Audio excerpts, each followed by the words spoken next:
Welcome to the Smart Dating Academy podcast. I'm Bela Gandhi, the founder of Smart Dating Academy and your host. I started Smart Dating Academy in 2009 because I had this crazy knack of giving people dating advice that actually worked, that I took. I've been married for almost 25 years, and now my company helps people to date smarter and to find love. This podcast is meant to bring more love into your life, no matter where you are and what you do. And we're here to bring more life into your love. Smart daters, welcome back. Today, I am so excited to tell you one of the most unique and one of the most awesome, unexpected finding love stories. And I'm so excited to present to you today my good friend, client, Ruth Williams Brinkley, who is a soon-to-be retired healthcare executive. We can say she's a retired healthcare executive, but I'm going to use the word retired in quotes because when you hear her, you're going to realize this person isn't really retired at anything. So she's active, she's joyful, she's full of life, she's gorgeous. If you're watching this, you're seeing it. So Ruth, welcome to the Smart Dating Academy podcast. Thank you. Thank you, Bella. I'm so excited to have you here. And I invited you here to talk about you. I know so much of your life has been spent serving others. So today we're going to talk about you and your story and how you found love in the most unexpected way, at an unexpected age, at an unexpected time. So tell us a little bit about you. Okay, I am, it's hard for me to talk about myself sometimes because I'm used to talking about other people, but I've lived many places and I've worked my entire career in healthcare. And I am a widow, and I had, after my husband passed away, I was lost because it was unexpected. And it took me a while to sort of find my footing again. And once I found my footing, I said, well, I'll just date casually, or maybe I won't date at all. Dating and finding a new partner were not priorities for me. Sure. And then as time went on, I decided that my priorities had changed, and that's when I came into contact with you. Okay, so just to put that into perspective, your husband passed how many years ago-ish before you thought about dipping your toe back in? He passed over 13 years ago. Okay, got it. And it took me maybe 7 years to get my footing, really. And I dated a little bit in between, in those, maybe after the first 5 years. But it wasn't a priority for me. I was just trying to find myself again and trying to figure out, me. So that's why it wasn't a priority for me. And it's hard, Ruth, and I know you know this, when you've had such a good relationship. Yes. To think that you can find that again. Correct. And that really, I'm glad you said that, because I'd had a great relationship and it had taken us a while to get to that great relationship, as it is in most, in many couples. And I was like, I don't want to put in all this hard work again, because it's a lot of work. And sometimes the return on that work isn't great. And so I just was like, I don't know. So I was dating someone casually. I was on the West Coast, he was on the East Coast, and that worked just fine for me. Then I moved back to the East Coast because of my job, and we were in the same city, and it just became clear that it was not the right relationship, probably for either of us. And so then I was just like, okay, I'm good by myself. And that I have this one friend who told me about Smart Dating Academy, and I was like, oh, I don't know. And she said, well, why don't you come to this? She sponsored me to come to the workshop where you were talking to this group. And I came, and I still wasn't convinced because I didn't want to put in the hard work. I was like, this is too hard. And I kept thinking about it off and on. And then I finally decided that, okay, I'm going to do it. But with trepidation.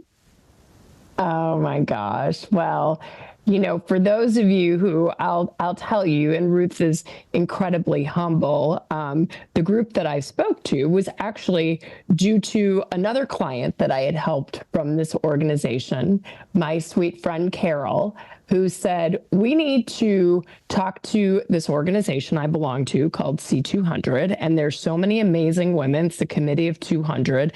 And I've formed these dating committees, Bella, after working with you, these dating support groups, but they need to hear directly from you. And so we scheduled this, and it happened to fall during COVID. And so we had to make this a virtual event. And so we had a girls' night out where Carol was talking about her experience, and you were on that call. And I think that was supposed to go an hour.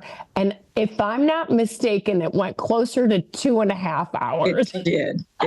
It became the entire meeting. So it was awesome. It was really cool. So you were on that call, and you got off, and you were like, okay, interesting. And then it took you a few months to call. But when you called, you were in. It was. And then I don't know if you remember this, but I'm a little bit ahead of myself. And then I got cold feet. And then it came time to take pictures, and I got cold feet again. And I wasn't going to come. And I think you sensed that I wasn't going to come. And you said, you are going to come and get your pictures. And I said, well, I've got this and that going on. And you were kind but firm. Like, yeah, no, I'm sensing I have this unique energetic read in the universe. I don't know, maybe that's what put me into this work. Like, this one's backpedaling a little bit. No, you're coming, right? And we were talking about your clothing. Let's go there for the photo shoot. So we have recommended lists, y'all, of things to bring to the photo shoot. And of course, that's very negotiable based on each individual client. But we have lots of data since 2009 when I started this business about things that work best for photo shoots. And so what happened there, my friend? Well, you told me to get my clothes. You gave me the list, and I proceeded to get my business clothes out. I mean, it was COVID. People weren't going out. It was like people were dressing in their sweats. And so I was like, so I pulled out all my business clothes, and so I remember you said, well, I want to see them. And I was like, oh my God. So she's like, I'm good. I'm like, no, I'd like to see what you're going to wear. And ideally, could you put the clothes on too? Yes, you did. And you told me to put them on. And so I showed them to my daughter, and she was like, you look like you're going to a business meeting. And you said the same thing. I was just like, what's wrong with my clothes? You were like, both of you were like, you look like you're going to a business meeting. Do you have any tight pants or any dresses I was like, oh my God, I knew this was going to be a lot of work. So you gave me, like, at best D+ on my clothing choices.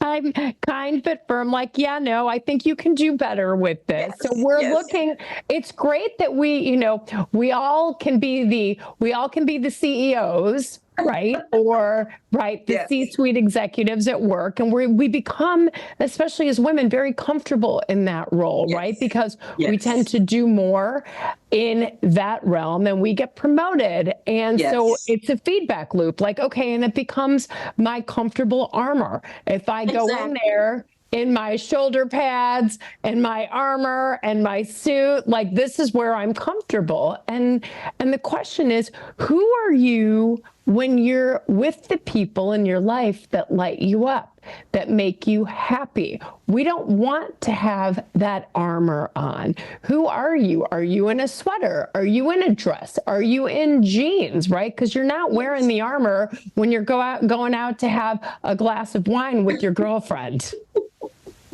I didn't even own a pair of jeans at that point. So I had to get my daughter to take me shopping. So I was like, oh my God, this is awful. So my daughter took me shopping. We picked pieces and I showed you the new pieces and you approved those. And I said, okay. So then it came time to come to get my pictures taken.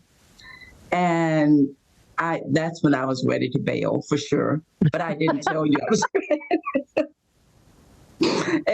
and you somehow sensed that and you said, no, you have to come. So, and I have to tell you, I appreciated that because if you had given me any wiggle room, I would not have come and I would have just said, I'm not going. But anyway, I came and just had a great afternoon with you and your team. They made me up, made me look beautiful, had put on my makeup. I mean, it was just a great afternoon.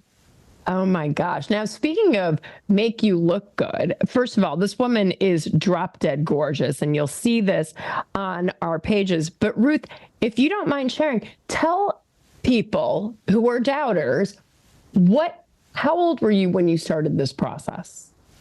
Let's see. When did I start? In 21. So I was 70. Yeah. Yeah. Okay. 22. No, wait a minute. Is that right? I think I was 70. Yeah. Okay. Yeah. Right. See, maybe 69, but I was 69 or 70, really right there. Yeah. Right there. Right. And yeah. In and of itself can bring a lot of trepidation when people really think about the number. It did, because you think, who's going, I mean, there's, 70 plus, anywhere from 65 to 70-year-old men at 75, whatever. And you think, do they want someone their age or do they want someone younger? What do they want?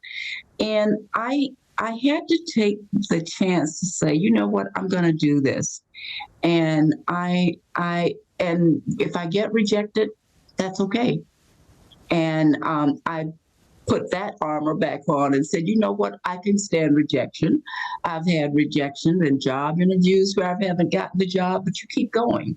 And so I made up my mind after I did the pictures. I think the pictures helped to really give me courage, because the pictures showed me that I could have fun. I could do things, and just being in Chicago again was just fun. So yeah.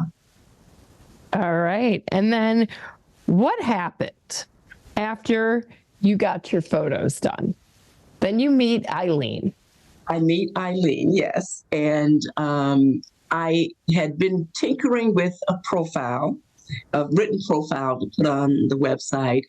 And I had written like 2 or 3 paragraphs, and Ilene gently, nicely said, less is more. And we culled it down to about a paragraph. And I loved the paragraph I wrote, that Ilene helped me edit. And then so that was maybe like December, I think, of 21. And I was still having cold feet about when I was officially going to lunch. And so I started talking with Ilene, and we selected a date in January, and we went on. And I love the short profile, because as I went on the website, I saw that people had these long profiles and it was too much to read. And I thought, thank goodness Ilene told me to just cull it down to the essentials, telling people about who I am, so that I could show more of myself. So yeah, that was great. And Ilene is just wonderful. She is just wonderful. Isn't she? And, and it's interesting. I know, and I think you used the workbook that I wrote during COVID. Yes. That give you that running start. And it's Correct. Interesting because even though we give the book to all of our one-on-one clients, we really help afterwards to edit that template down so that you're putting the best things about yourself on there and things that are interesting, fun, quirky, and most importantly, give a person something to start a conversation with you about. Yes. And, and in the workbook, you would ask who are your, what do you call it? Your promoters, not your, elevator people. Your elevator people. And during your jumpstart meeting. And what are you, I found this one of the most compelling things. And then what are you looking for in a mate? And I had this on this elevator people and this on the mate people. And I remember you and Ilene said, well, why aren't these traits for the elevator people on the mate person? And I was like, I said, because I remember I was like, I'm looking for Idris Elba. And but who isn't? I know. And so that was compelling for me. And I never really thought about it. And the person I ended up with is on this elevator list because, and I would have, as mature as I think I am, as much as I think I know about things, and you find out you really don't know that much about things, but he is right, has those characteristics on the people who were on my elevator list. Oh, I love that so much. And for those of you who aren't familiar with it, we do a very transformative exercise with our one-on-one clients where we come in and we do a compare contrast list, which ends up resulting in the most concrete list of the things that you need in a relationship to be happy. And so speaking of your current partner, let's go there. So you launch yourself online with Ilene. It's January of 2022. You're ready. You've got flanking. She and I are on the right-hand side and the left side of you. We go off the diving board. Now what happens? So then I went on the website and I started, just sort of looking at pictures, photos, and reading short profiles, and I put on likes. And so got a few responses and so talked to a few people, but the one that was most compelling and that I ended up with was Tony. And he emailed back or texted back, hello. And interestingly enough, this is where the story gets interesting. We were trying to set up time to talk, but he was traveling, and he was traveling back to Nigeria, where he was born, but he lived in the States many years, but he had just retired and was traveling back. And so we had trouble setting up a first conversation because of the time difference. And he was taking a long stop along the way to visit another country. And so we finally were able to talk. And so we started like 3 or 4 hour phone calls, international phone calls, just like on WhatsApp. And it worked out.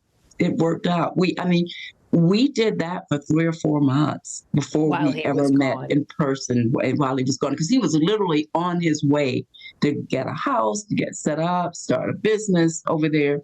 And it took a while. And so I remember Ilene's texting me going, Bella, what do I do with this?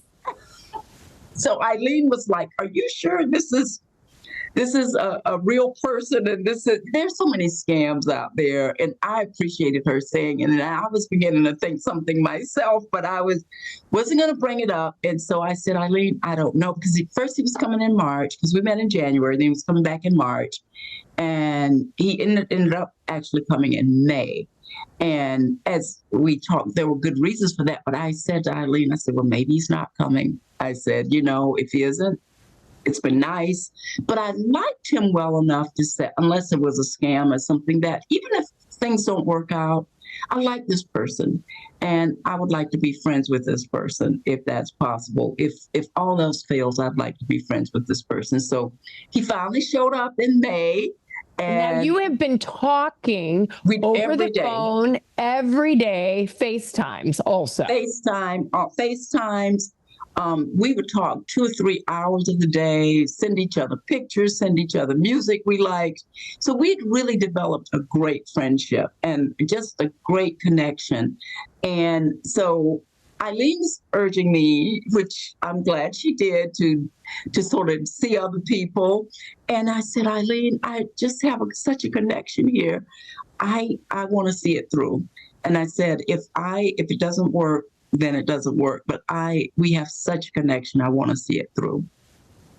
Okay, so we even break our own rules every now and then, ladies and gentlemen, about the dating funnel, right? Because there's certain times we're dating coaches, right? And so we're here to coach. We're not here to mandate. And so our philosophy is the funnel is helpful so that we don't get too attached to one.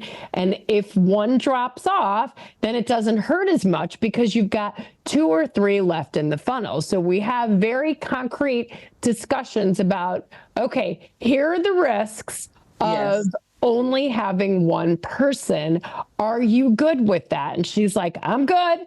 I get the process. And so now you are talking to Tony in Nigeria. It's 4 months at this point. Yes. And then he delays his visit back by 2 months, right? But you're like, okay, I'm going to see this through. Now, what happens when you first meet in person for the first time? Were you nervous? Oh God, I was nervous. Yeah, I wasn't nervous, and then I was. And because you're anticipating this visit, and so I go to pick him up at the airport, and I'm tall. I'm not the tallest person in the world, but I'm tall. I was like, what if he's really short? Mundane things. And I was just like, oh, wow, will that work? And so it took a while for him to get through customs. First, the plane was late, and it took him a while. So I was at the airport for a while, and I had a big meeting. The next day I was like, oh my God, I cannot believe it. Who am I? What am I doing? Exactly.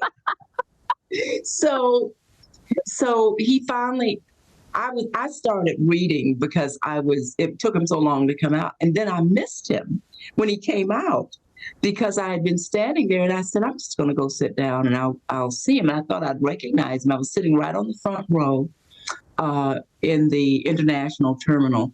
And I get this call from him, and he's like, are you here? And I'm like, yeah, where are you? He's like, I'm outside. I went outside thinking you might be. I looked for you when I came through the waiting room, but I didn't see you. So I went out. And so that was the first time we met face to face. And what was that moment like? Surreal. It was like this person who had been virtual all these months and weeks, all these weeks and months, was suddenly real. And we just sort of looked at each other. And, of course, he was jet lagged. So we went.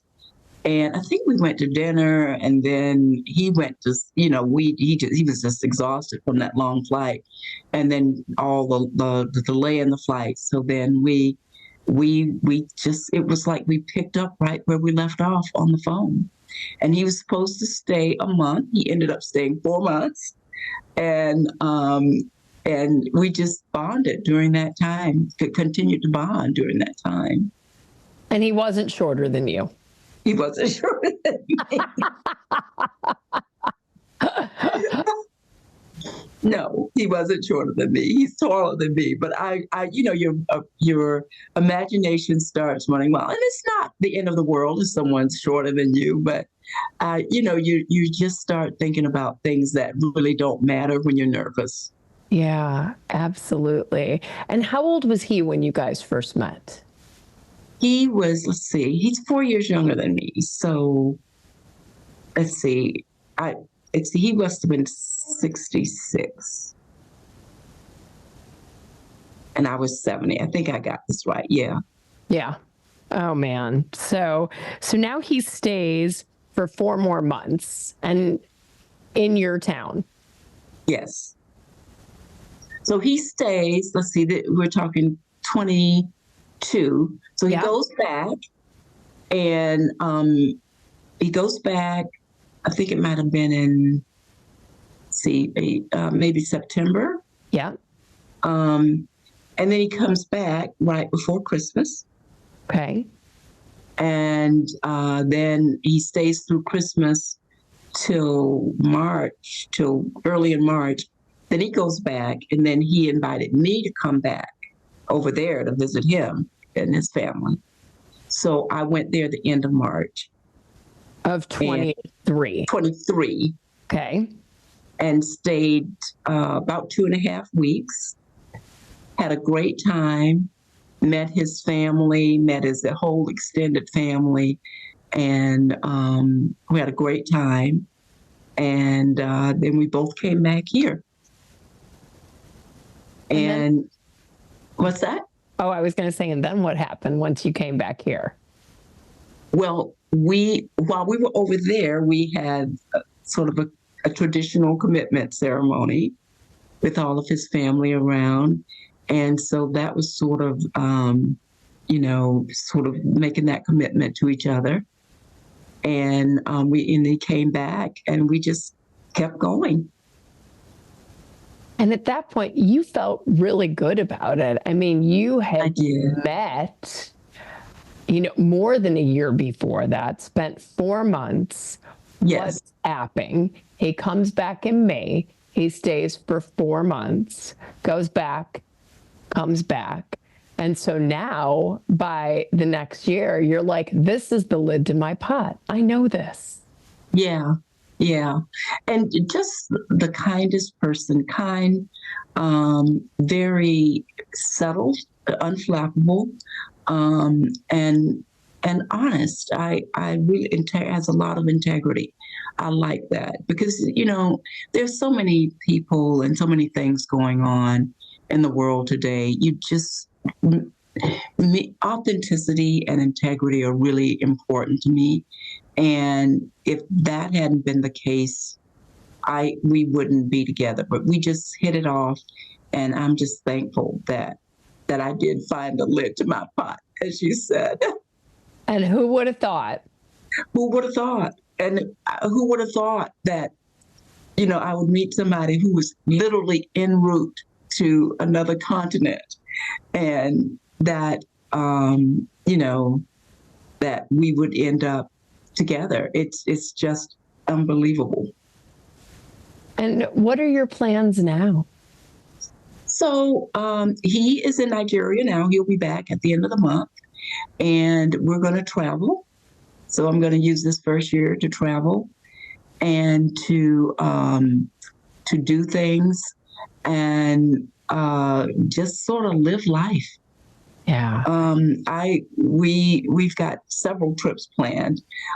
This year we're going to take a car trip, then we're going to go to Mexico for a while, then we're just going to travel. That's amazing, because now that you step back from the corporate world, there's no reason you can't be together way more. And I'm so looking forward to traveling. This will sound simple, but being able to book a one-way ticket and say, you know what, I'm not sure when I'll be back. I'll be back when I'll be back. And, I've never been able to do that in my entire adult life. I always had to be back to do something or so I'm just really glad that I'll be able to just do something and just take it one day at a time. I love that. And, there's a lot of women out there, Ruth, that wonder, I've got such a big position, was that ever intimidating to him, your career? No, we did not talk about that for a while because he was retired. And so that wasn't top of mind. We eventually did have that conversation, and it was not an issue. And he was like, I love that I'm dating a badass. This is awesome. Very supportive, yes. Just very, yes. He is just very supportive and very confident in himself. And that's what makes it work, because doesn't feel insecure, and is very proud of what I do. So I love that. I remember initially talking about, I don't want to be a nurse and I don't want to be a purse. And you are neither. Yes, that's right. That's right.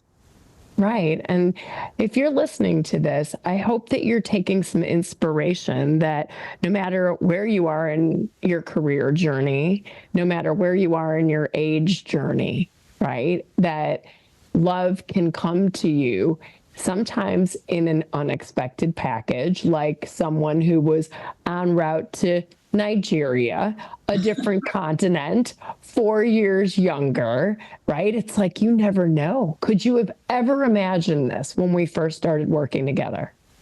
No, I couldn't. In fact, I was ready for failure. I hate to tell you this, Bella. I was just like, this probably isn't going to work out, but I'm willing to give it a try.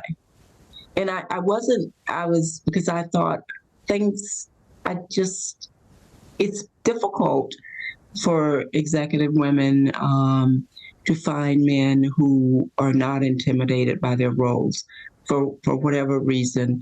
And it's hard, and you just don't know. I mean, you don't know if you're being taken advantage of. You don't know if someone's intimidated. You just don't know how the script is going to play out. And so I am glad that I trusted my heart, that I trusted Smart Dating Academy, you and Ilene, to help me. Because I did need the help. It had been years, I mean, literally years, decades since I had dated. And it was foreign for me. The world has changed since I dated a long time ago, a lot. I mean, there was no social media, there was no nothing. And I was not the person I am today. So I'm thankful.